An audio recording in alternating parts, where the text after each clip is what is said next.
ng bayan, maasahan anumang panahon. Magandang oras po sa ating lahat. Narito ang update sa lagay ng panahon ngayon at sa susunod na 24 oras.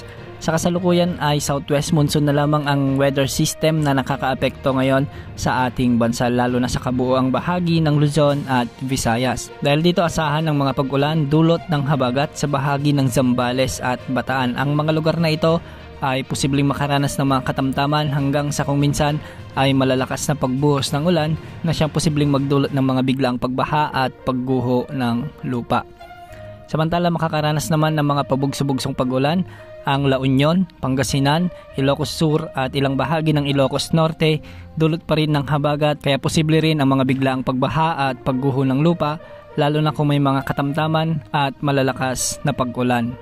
Samantala, asahan naman ang maulap na kalangitan na may mga kalat-kalat na pag-ulan at pagkidlat-pagkulog sa bahagi ng Metro Manila, Palawan, Oriental Mindoro, Occidental Mindoro, sa buong Calabarzon at ang nalalabing bahagi ng Central Luzon.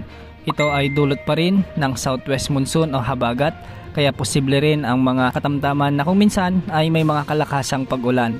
Hindi rin inaalis ang posibilidad ng mga biglaang pagbaha at pagguho ng lupa sa mga lugar na nabanggit. At dahil pa rin sa southwest monsoon o habagat, asahan naman ang bahagyang maulap hanggang sa maulap na kalangitan na may mga isolated rain showers and thunderstorms sa buong Visayas at nalalabing bahagi ng Luzon. Ang mga lugar na ito ay makakaranas din ng mga paminsan-minsang pag-ulan, kaya posible pa rin ang mga biglang pagbaha at pagguho ng lupa, lalo na kung may mga severe thunderstorms. Samantala sa buong Mindanao, sa may Zamboanga Peninsula at Northern Mindanao, kasama na ang ilang bahagi ng Soc-Sargen at Caraga, asahan din ang pag-iral ng mga localized thunderstorms, kaya posible rin ang mga malalakas na pag-ulan kung minsan. Samantala sa patuloy na pag-iral ng habagat, asahan ang 50 to 100 mm na pag-ulan ngayon hanggang bukas o moderate to heavy rains sa bahagi ng Zambales, Bataan at Pangasinan.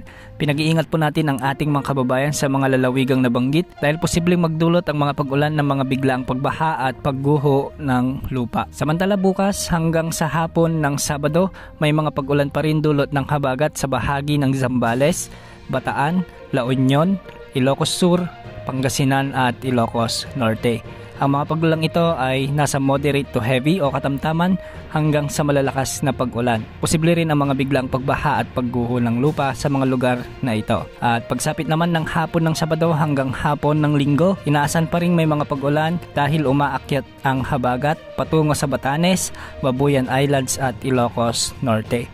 Ang mga lugar ding ito ay pinag-iingat sa mga posibilidad ng mga pagbaha at pagguho ng lupa. Samantala, ang mga cloud clusters na nasa kanluran at silangan ng ating bansa ay patuloy na minomonitor ng Pag-asa kung ito ba ay mabubuo bilang mga samalang panahon o low pressure area sa mga susunod na araw. Hindi rin inaalis ang posibilidad na ito ay mabuo bilang mga low pressure area, kaya pinaalalahanan ang lahat na mag-antabay sa mga susunod na updates.